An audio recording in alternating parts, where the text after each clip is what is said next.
coronavirus pandemic has really affected the travel industry across the world, with many people unable to travel due to the lockdown measures. And that number is expected to change as the summer nears and states enter phases of reopening. But with fears of being in close contact with other passengers, the question still lies: is it okay to fly? Joining us now is the travel guy, Gabe Saglier, to tell us more on what traveling looks like and what other traveling alternatives have recently spiked.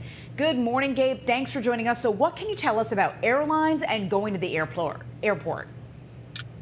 Well, good morning to you. Great to be with you. The signs are looking more positive now as we head into June. June can be a very optimistic month for the travel industry. Slowly but surely, we're seeing an uptick in flight demand. Flight sales are on the rise. I think Memorial Day weekend saw an unusual bump. The word on the street is on people actually booking flights for later in the year. We are seeing airlines stepping up to the plate and reconfiguring their cabins. They're no longer, for the most part, selling middle seats.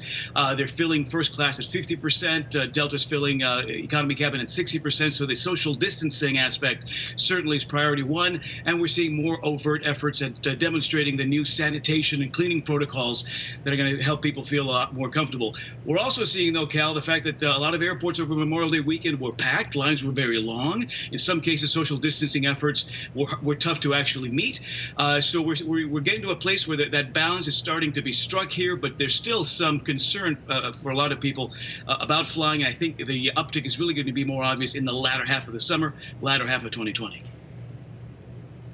You know, Gabe, I like the point that you brought up, naming a few airlines that are trying to help with social distancing on the planes by booking less passengers on board. However, we've seen a bunch of pictures on social media where the flights actually looked packed. So what are your rights as a passenger? If you get on your plane and you go through security, you go through the whole rigmarole, and you get on and you say, I don't feel safe on this plane because it's so crowded, can you get off that flight and can you get your money back? Yeah, that's very tricky, and that's going to really sort of vary not only from airline to airline, but almost from flight to flight, depending on what the circumstances are on the ground. Your best bet, really, is to look at that seat map when you're checking in for your flight 24 hours ahead of time. Right now, we are seeing minimal capacity compared to normal circumstances. I think a couple of airlines, like United, a couple of weeks ago, got caught with having to fly a lot of medical personnel, combined with a sort of a last-minute surge in leisure travelers. And I think they got caught in that in the mix there. They've since issued a policy that if you see that the seat map looks a little full the day before you fly, they will actually offer you some alternatives without any change fees. Once you're at the airport, you're at that boarding gate, you're on board, and you're seeing that the seats are a little too full for your comfort, it's going to be a lot tougher to deal with it. So look at that seat map when you check in 24 hours before your flight. Call if you feel uncomfortable with the way that configuration is looking, and try to make changes before you actually get to the airport. That's really going to be your best bet right now. I think by the time we get to the end of June into July, when a lot of these factors start to become a little bit more in focus, both for the airlines and for travelers, we're going to start to see a lot less of these concerns. But the fact is that the industry is preparing for a bit of a surge by the last half of the summer, and combined with the fact that we're trying to bring more aircraft online as well. So it's going to be a kind of an interesting dance, and it's going to be driven by consumers and our comfort level when we get on board, for sure. All right, Gabe, we have to get to this last question really quickly because I want to talk about people who are doing the staycation thing where they rent a house either in the Jersey Shore or out on the East End. What do you want to tell people about renting homes during this time?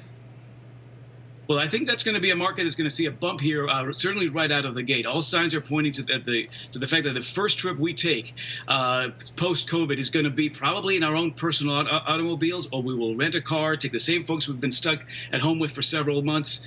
We'll put them in that car and we'll drive 1 to maybe 3 hours away from home. Those sort of drivable markets will benefit right out of the gate. I think we'll see competition really for rentals and desirable locations ramp up mid to late summer. And then we'll see sort of a more general fanned out travel experience come fall into the latter half of 2020 into early 2021. So if you're looking to go to a desirable destination that's close to home in the next couple of months, you want to book early, you want to look at those cancellation penalties and read that fine print, but you want to hop on that sooner rather than later because we are seeing, all right, Gabe, just in the last week or two, an uptick. All right, perfect. Great. Thank you so much for your travel expertise, Gabe Saglier. Stay safe.